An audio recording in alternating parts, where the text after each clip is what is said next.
You know, only those of us with some hardcore addictions can really see what's going on if you really break it down and see how many compulsions there are out there, because a compulsion is an irresistible urge to do something against one's own conscience wishes. Okay, it's just like playing video games. It's just like going to the same, modified food section and buying that every day, creating the obesity, creating the ignorance within the, social media, mass scrolling, or whatever you want to call it. Those are all the same endorphins that we get from drugs and alcohol. And when you combine all of that, you see that they're all distractions, okay? And what's happening right now is, the restaurant industry has been severed. My family has a restaurant, so lobbies are destroyed right now. Bars, that kind of life too. But if it's social distancing is being, implemented, it takes 90 days for something to become a habit. You learn that if you really research addiction and recovery and stuff. So if we stay inside for 90 days, guess what?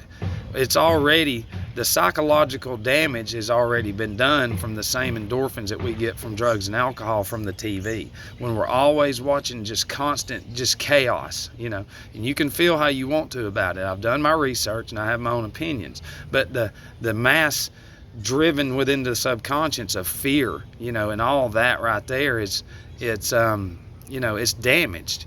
So from here on out, society is going to be very different, and it's just, my heart goes out to everybody through all this, because it's something that nobody has really prepared for. We shouldn't have to prepare for something like this, but that's how it is. And those of us that have essential jobs, we're very fortunate. I'm trying to come up with some kind of a way to help get some meals into people's hands, but it'd have to be through the restaurant my family owns, because of they're going to have to go through whatever they implement with the health department and all that. It's going to be really, really strict, and the big chains have already prepared for this, pretty sure. A lot of them have redone their drive-throughs to get ready for this day, and they have. Certain things have been implemented within the stores, the self-checkouts and stuff, and that's a conditioning of social distancing before it even hits, and your big chains. The big companies that come into the towns and over the decades have put out the smaller independent owners, and they can't compete with these big companies. So when they come in, then they set the standard of the society that they want to implement at sooner or later. And the newer, younger generations, you're all about what? You're all about not even dealing with cash. You don't want to. It's just garbage, and truthfully, counting money and change, actually, it's a faculty that we have to help save our lives, and slowly we have been taken away from depending on ourselves to live. Sort of like in recovery, we go from that to pills, to doctors giving us whatever it is to keep us sober and are supposedly better, and they're driven within their subconscious that that's the right medicine and the Lord's and everything, and it's not. Everything from the earth has a purpose within your body, within my body.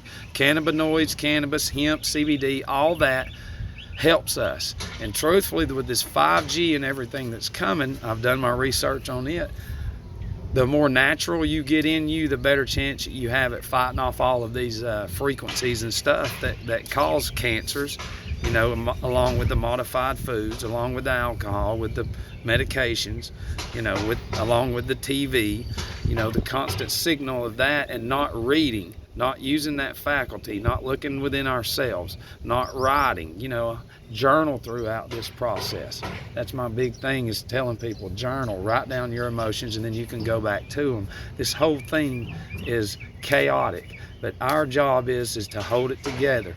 We have to be the ones to lead by example. Those of us that have been hit hard, this is nothing. Struggling's nothing. Money's nothing. Money got us here in the first place. Everybody trying to chase money like people chase drugs and alcohol. And that money chasing got everybody blinded from looking up at everything for what it is, looking behind us, beside us, and everything. I love you.